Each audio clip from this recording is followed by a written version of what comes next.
जय जगन्नाथ मो सोमाली मोर एक नुआ ब्लॉग आपन को स्वागत करूची। आज मु लड्डू बनैबी जोटा कि बिना छांचरे आ सेटा केमती बनौची आपण जानिया चाहछन ना मु केमती पुणी बिना छांचरे केमती बनाबो तो वीडियोटा जदी आपण कंटिन्यू करबे ताले जानि पारबे। खाली जेतु जन्माष्टमी अछि तो सेथि पई मु लड्डू बनौची। एठी मु 1.5 कप बेसन नै जाउची आपण आपणक हिसाब रे नेबे। मु 1.5 कप बेसन नै जाइची आ तापरे बेसन नेला परे टिके अल्प लूण पकई देबे। तापरे मोटी फूड कलर नहीं आपण लिक्विड वाला भी नहीं पारे। मुझे पाउडर नहीं तो ताधे अल्प अल्प पानी देकी टिके भल भाव में गोले नेबे तापर पानी देबे कहीं ना बिंडा हो जदि आम पूरा अधिक पानी देदेबा भलरे गोली हेबनी पूरा बिंडा हो तो आराम से धीरे धीरे गोलिला परे से ऑटोमेटिक सब पूरा जमती बैटर टाइप रो गोटे हम बेसी पानिया हेबनी कि बेसी बहलिया हेबनी चामच रे एमती ढाळिला बेलू सांगे सांगे जमती गोटे तार भलिया ढली जाउथबो तो सेटा होची परफेक्ट बैटर। तो तापर चलंतो आम नेक्स्ट प्रोसेस को जिबा। एठी मु तेल नै जाउची। बैटर रेडी हो गला तेल भी गरम हो गलानी मु एई डब्बा रे छाणीबी मो पाखे छणा जेतु नाही तो मु एई डब्बा रे पछपटे पूरा छोट छोट कणा कर देबी सेफ्टी पिन रे तापरे मु एठी छाणीबी। तो चलंतु तेल बे गरम हो गलानी बैटर दादरे पुरी के छाण चाहिले एइथरे छाणी परिबे जोथरे माने ग्रेड करा हुए।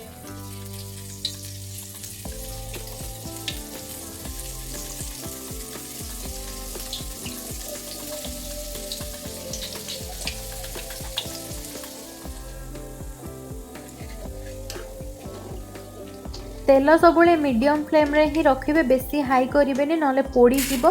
तो देखंतु पूरा परफेक्ट हे गला जेमती पूरा क्रिस्पी हबा कथा सेमती हेची। एबे बुंदी छणा सरी गला तापरे हमें एबे सीरा बनेबा। देखंतु बुंदी बहुत बढ़िया हेची जेमती छोट छोट हबा कथा सेमती पूरा हेची। तो हमें एबे सीरा प्रस्तुत करिबा।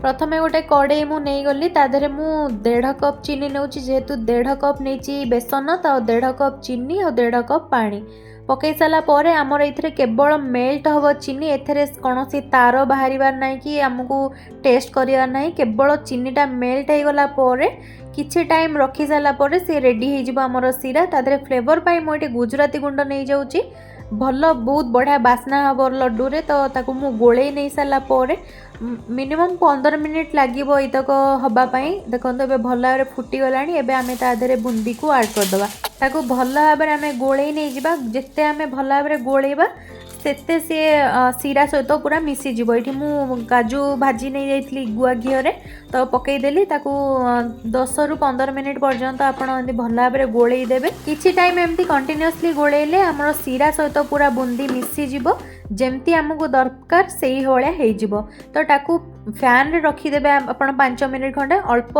हल्का उषुम थिबो तापर आपण लड्डू गढ़िबे। जदि पूरा ठंडा हो जमा भी लड्डू गोल हबनी तो एबे हल्का ठंडा हो जाइछि। एबे आमे चलंतु लड्डू गढ़ी नबा। तो आपण को जो हिसाब रे आपण जो साइज दरकार आपण से हिसाब रे करिवे। जन्माष्टमी पई मोर स्पेशल लड्डू रेडी हे गला। आपण को आजिर वीडियोटी केमिति लागिला मते निहाती कमेंट करके कहिबे। जदि ए पर्यंत मो चैनल को सब्सक्राइब करनांती ताले सब्सक्राइब करिवे। रहिली नमस्कार जय जगन्नाथ।